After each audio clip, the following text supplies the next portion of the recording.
یعنی دور جاہلیت میں اسلام کی نعمت سے پہلے قَزَکُم منہا، تو اللہ نے تمہیں اس سے بچا لیا، یعنی دنیاوی اعتبار سے بھی نفرت، عداوت اور لڑائیوں کی وجہ سے وہ خسارے میں تھے، اور آخرت کے اعتبار سے بھی۔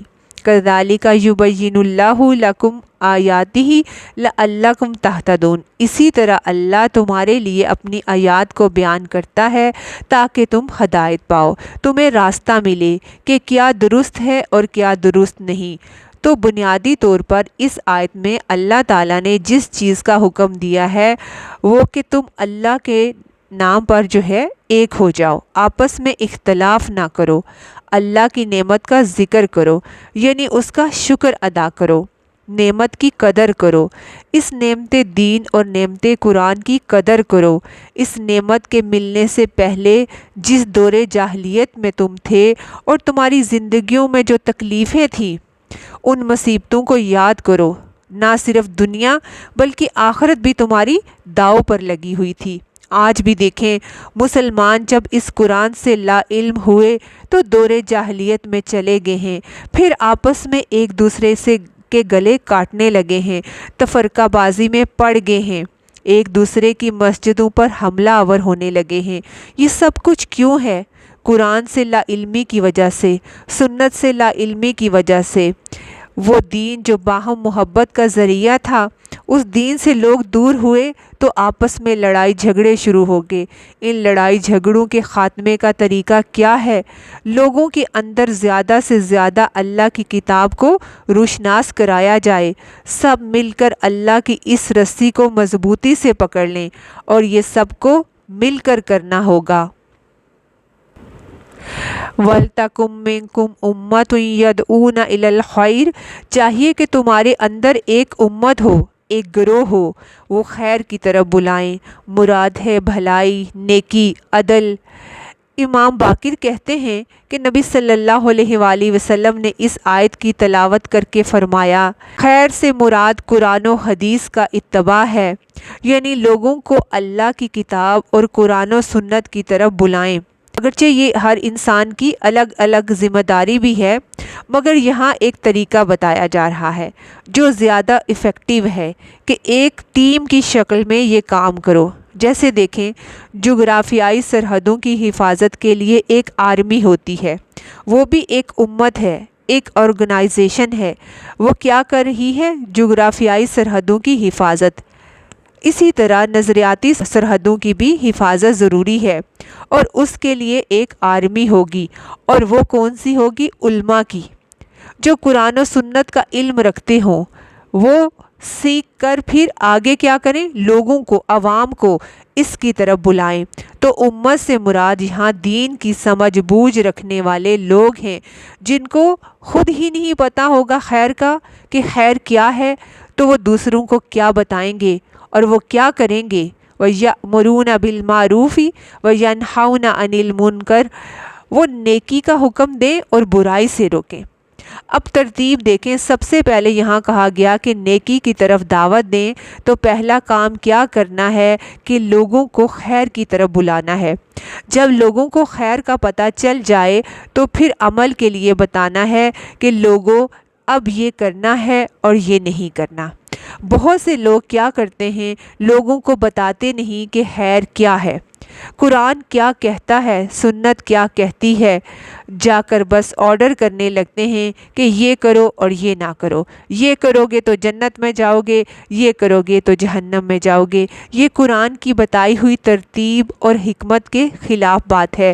پہلے تو یہ دیکھیں کہ آپ نے انہیں بتایا کیا ہے، کہ اللہ تعالیٰ تم سے چاہتے کیا ہیں۔ ان کو نیکی خیر کے کاموں کی طرف دعوت دینا، پکارنا، اور پھر انہیں حکم دینا کہ یہ کرو، اور پھر منع کرنا کہ یہ نہ کرو، یہ غلط ہے، اور عمل کرنے والوں کے لیے خوشخبری ہے۔ اولئک ھم المفلحون، یہی لوگ فلاح پانے والے، کامیاب ہونے والے لوگ ہیں۔ تو یہاں فلاح پانے والوں کی ایک اور صفت ہمیں پتہ چلتی ہے کہ وہ خیر کی طرف بلانے والے ہیں۔ اچھا، معروف کیا ہے؟ معروف کا لفظ عین را فا سے ہے، عرف، پہچانی ہوئی چیز، یعنی معلوم چیز۔ امام جعفر صادق فرماتے ہیں کہ معروف سے مراد وہ چیز ہے جو قرآن مجید اور سنت نبوی سے موافقت کرے، اس کے مطابق ہو، شرعاً عقلاً پسندیدہ ہو۔ تو منکر وہ قول و فعل جس کو عقل سلیم برا جانتی ہو، جسے ناپسند کیا جائے، شریعت نے ممنون کرا دیا ہو۔ نبی صلی اللہ علیہ وآلہ وسلم نے فرمایا، خدا کی قسم تم ضرور خیر کا حکم دو گے اور برائیوں سے روکو گے، ورنہ عنقریب اللہ تعالیٰ ایسا عذاب نازل فرمائے گا کہ تم دعائیں کرو گے اور تمہاری دعائیں قبول نہ ہوں گی۔ نبی صلی اللہ علیہ وآلہ وسلم سے دریافت کیا گیا کہ لوگوں میں سے سب سے اچھا کون ہے؟ تو آپ صلی اللہ علیہ وآلہ وسلم نے فرمایا، جو سب سے زیادہ نیکی کا حکم دینے والا، اللہ سے ڈرنے والا اور صلہ رحمی کرنے والا ہے۔ یہ پسندیدہ انسان کی صفات ہیں۔ اس کے بعد ایک اور حکم دیا، وَلَا تَكُونُوا كَالَّذِينَ تَفَرَّقُوا، اور نہ تم ہو جانا ان لوگوں کی طرح جنہوں نے تفرقہ کیا، وَاخْتَلَفُوا مِن بَعْدِ مَا جَاءَهُمُ الْبَيِّنَاتُ، جنہوں نے واضح نشانیاں آنے کے بعد اختلاف کیا، کھلی کھلی نشانیوں کے آنے کے بعد انہوں نے اختلاف کیا۔ وَأُولَئِكَ لَهُمْ عَذَابٌ عَظِيمٌ، ایسے لوگوں کے لیے بہت بڑا عذاب ہے۔ کن کے لیے عذاب ہے؟ جو تفرقہ بازی کریں اور ہدایت آنے کے بعد آپس میں اختلاف کریں۔ یاد رکھیں کہ جب کوئی قوم امر بالمعروف اور نہی عن المنکر اس کے اندر باقی نہیں رہتا تو وہ قوم پھر تفرقے کا شکار ہو جاتی ہے۔ اس کی روک تھام کے لیے نیکی کا حکم دینا اور برائی سے روکنا ضروری ہے۔ اچھا، تو یہ جو تفرقہ ہے یہ کیوں آتا ہے؟ کیونکہ ہر کوئی جب اپنی خواہش کے مطابق چلنے لگتا ہے، ہر کوئی اپنی مرضی کرنے لگتا ہے، تو پھر نتیجہ کیا ہوگا؟ فائدے کی بجائے نقصان ہوگا۔ اور جو فرمایا کہ تم نہ ہو جانا، تو کس کی طرح؟ اہل کتاب۔ کنہوں نے تفرقہ کیا تھا؟ اہل کتاب نے۔ ہدایت کے آنے کے بعد اختلاف کیا، فرمایا تم ان کی طرح نہ ہو جانا۔ اور یہ جو تفرقہ ہے نا، یہ دراصل دلوں کا تفرقہ ہوتا ہے، دل پھٹے ہوئے ہوتے ہیں، ورنہ رائے کا اختلاف تو ہمیشہ سے رہا ہے، سوچ کا فرق تو رہا ہے، علمی اختلاف بھی ہے، فقہی اختلاف بھی رہا ہے، اور یہ آج سے نہیں، شروع سے ہے، یہ اول دور سے ہے۔ یہاں تفرقہ سے مراد کون سا تفرقہ ہے؟ دلوں کا پھٹنا، دلوں کا الگ الگ ہونا، دلوں میں نفرت، حسد، بغض ہونا۔ تو اس سے منع کیا جا رہا ہے کہ ان لوگوں کی طرح نہ ہو جانا جنہوں نے تفرقہ کیا، جن کے دل آپس میں پھٹے ہوئے تھے، جن کے دلوں میں ایک دوسرے کے لیے بغض، حسد اور نفرت تھی، اور وہ ہدایت کے آنے کے بعد اس میں پڑ گئے تھے۔ اچھا، پھر فرمایا یوم تبیض وجوہ و تسود وجوہ، اس دن کچھ چہرے روشن ہوں گے، سفید ہوں گے، اور کچھ چہرے سیاہ ہوں گے۔ کس دن؟ قیامت کے دن۔ اور یہ کس چیز کا فرق ہوگا؟ کچھ چہرے سفید اور کچھ کالے ہوں گے، تو یہ کس چیز کا فرق ہوگا؟ اعمال کا بھی اور دل کی حالت کا بھی، کیونکہ چہرے پہ کیا ہوتا ہے؟ انسان کے دل کا حال۔ اگر دل خوش ہے تو چہرہ بھی حشاش بشاش ہوگا، اور اگر دل میں غم ہے، غصہ ہے، نفرت ہے، تو چہرہ بھی اس کے مطابق ہوگا۔ تو کچھ چہرے اس دن روشن ہوں گے، یہ وہ لوگ ہوں گے جن کے دل دنیا میں ایمان سے، لوگوں کی خیر خواہی سے بھرے ہوں گے، جو لوگوں کو معاف کرنے والے ہوں گے، اور کچھ چہرے سیاہ ہوں گے، حسد کی وجہ سے، بغض کی وجہ سے، برے اعمال کی وجہ سے۔ ان کے چہروں پر جو تھی وہ دنیا میں بھی خوشی نہیں نظر آتی تھی اور نہ چمک، اور آخرت میں بھی وہ غم کے مارے کالے سیاہ ہو جائیں گے۔ فَأَمَّا الَّذِينَ اسْوَدَّتْ وُجُوهُهُمْ، تو رہے وہ لوگ جن کے چہرے سیاہ ہوئے، ان سے کیا کہا جائے گا؟ اَكَفَرْتُمْ بَعْدَ إِيمَانِكُمْ، کیا تم نے کفر کیا تھا ایمان لانے کے بعد؟ یعنی حق آنے کے بعد، ہدایت آنے کے بعد تم اختلاف اور تفرقے میں پڑے اور لوگوں سے بغض اور حسد اختیار کیا۔ فَذُوقُوا الْعَذَابَ بِمَا كُنْتُمْ تَكْفُرُونَ، پس چکھو عذاب کو بوجہ اس کے جو تھے تم کفر کرتے، یعنی تمہارے کفر کی وجہ سے تمہاری اللہ کی آیات کو نہ ماننے کی وجہ سے جو دل کا تمہارا کالا پن تھا، یہ عذاب اس کی وجہ سے ہے۔ کیونکہ جب انسان کفر کرتا ہے، شرک کرتا ہے، منافقت اختیار کرتا ہے، حسد اور بغض رکھتا ہے، تو کیا ہوتا ہے؟ دل پر ایک کالا نقطہ لگتا ہے، اور اگر توبہ نہ کی جائے تو وہ پھیلنے لگتا ہے، حتیٰ کہ پورا دل سیاہ ہو جاتا ہے۔ جب دل سیاہ ہوتا ہے تو وہ سیاہی چہرے پر بھی آتی ہے۔ جب دل میں اللہ کی محبت نہیں ہوتی، دین کی محبت نہیں ہوتی، دین والوں کی محبت نہیں ہوتی، تو پھر کیا ہوتا ہے؟ دلوں کے اندر سیاہی آنے لگتی ہے۔ دلوں کو روشنی کیا چیز دیتی ہے؟ کیا چیز دلوں کو روشن کرتی ہے؟ اللہ سے محبت، اللہ پر ایمان، اللہ کا ذکر، اور اس کے بعد پھر اللہ والوں کو کی اس کے بندوں کی خیر خواہی۔ لہٰذا قیامت کے دن خصوصی طور پر ایمان کے بعد، یعنی دین آنے کے بعد، ہدایت آنے کے بعد، جن لوگوں نے ناشکری کی، کفر کیا، اس پر عمل نہیں کیا، ان کو کیا ہوگا؟ ان کو عذاب کا مزہ چکھنا ہوگا۔ اور یہ عذاب جو ہوگا یہ دونوں طرح سے ہے۔ یہ ذوق العذاب ہے نا، تو عذاب دو طرح کا ہوتا ہے، حسی بھی ہوگا اور معنوی بھی ہوگا۔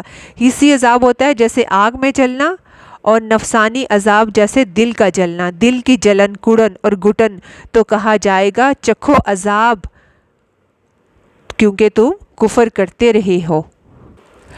وَأَمَّا الَّذِينَ ابْيَضَّتْ وُجُوهُهُمْ فَفِي رَحْمَةِ اللَّهِ، اور رہے وہ لوگ جن کے چہرے سفید ہوئے تو وہ اللہ کی رحمت میں ہوں گے۔ ہم فیہا خالدون، وہ اس میں ہمیشہ رہیں گے۔ اور اللہ کی رحمت کیا ہے؟ اللہ کی جنت۔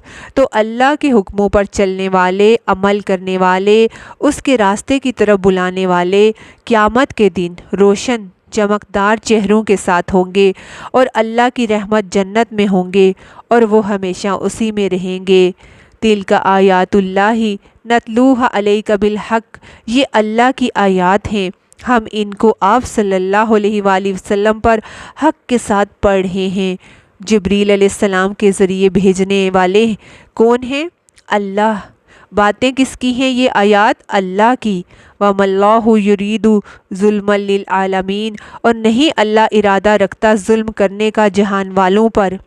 اللہ جہان والوں پر ظلم نہیں کرنا چاہتا، اسی وجہ سے اللہ تعالیٰ نے اپنے احکامات بندوں کے لیے کھول کھول کر بیان کر دیے، بات کو عام کر دیا، کیونکہ جب انسان اللہ کی ہدایات پر جو ہے وہ عمل نہیں کرتا تو وہ اپنے اوپر خود ظلم کرتا ہے۔ اگر آپ دوسروں کی خیر کی طرف نہیں بلائیں گے، امر بالمعروف نہیں کریں گے، لوگوں کو نہیں انل منکر کا نہیں بتائیں گے، تو کیا ہوگا؟ لوگوں کے اندر جہالت پھیلتی جائے گی، لوگوں کے اندر طرح طرح کے گناہ عام ہو جائیں گے، ان کی جڑیں مضبوط ہو جائیں گی۔ نتیجہ کیا ہوگا؟ ہر جگہ فتنہ فساد پھیل جائے گا۔ جب ہم ظلم کرنے والے کو ظلم سے نہیں روکتے، غلطی کرنے والے کو غلطی سے نہیں روکتے، لوگوں کو اچھی راہ نہیں دکھاتے، تو نتیجہ نکلتا ہے ظلم۔ تو اللہ کیا نہیں چاہتا بندوں کے ساتھ؟ وہ خود بھی ظلم نہیں کرنا چاہتا، اور یہ بھی نہیں چاہتا کہ بندے بندوں پر ظلم کریں۔ بعض دفعہ یہ بھی ہوتا ہے نا کہ کوئی انسان خواہ کسی کو تنگ کر رہا ہوتا ہے، کسی پہ زیادتی ظلم کر رہا ہوتا ہے، تو آپ کا فرض بنتا ہے کہ اس کو روکیں، یہ نہ کریں۔ تو گویا آپ نے نہیں انل منکر، اگر نہیں اس کو روکا تو نہیں کیا۔ اگر آپ ایسا نہیں کریں گے تو آپ مفلحون میں سے نہیں ہیں۔ تو یہ اللہ کی باتیں ہیں جو اللہ نے ہمارے لیے اپنی رحمت کی وجہ سے کھول کے بیان کی، تاکہ ہم دنیا میں بھی سکون پائیں اور آخرت میں بھی اللہ کی رحمت کے سائے میں رہیں۔ وَلِلَّهِ مَا فِي السَّمَاوَاتِ وَمَا فِي الْأَرْضِ، اور اللہ ہی کے لیے ہے جو کچھ آسمانوں اور زمین میں ہے۔ وَإِلَى اللَّهِ تُرْجَعُ الْأُمُورُ، اور اللہ ہی کی طرف لوٹائے جائیں گے سب امور، سارے معاملات، سارے کے سارے فیصلے، چھوٹے بڑے سارے معاملات، حتیٰ کہ ایک چونٹی کے ساتھ بھی اگر کوئی ظلم کرتا ہے نا تو اس کا معاملہ بھی کس کے سپرد ہوتا ہے؟ اللہ کے۔ قرآن پاک میں آتا ہے کہ کوئی جاندار ایسا نہیں کہ جس کی پیشانی اللہ کے ہاتھ میں نہ ہو، یعنی سب کے امور کا مالک وہ ہے، سب اس کے کنٹرول میں ہے، اس کی قدرت اس کے قبضے میں ہے۔ لہٰذا بے حد ضروری ہے کہ انسان اپنے معاملات کو اللہ کے سپرد کر دے، اللہ کے حوالے کر دے، کیونکہ آخری فیصلے تو وہیں جا کر ہوں گے، کیونکہ بہت سے معاملات ہمیں دنیا میں سمجھ نہیں آتے۔ تو انسان ایسے معاملات میں شر سے کیسے بچ سکتا ہے؟ اپنے معاملات اللہ کے سپرد کر دے۔ اللہ ہمیں توفیق دے، آمین۔ السلام علیکم ورحمۃ اللہ وبرکاتہ۔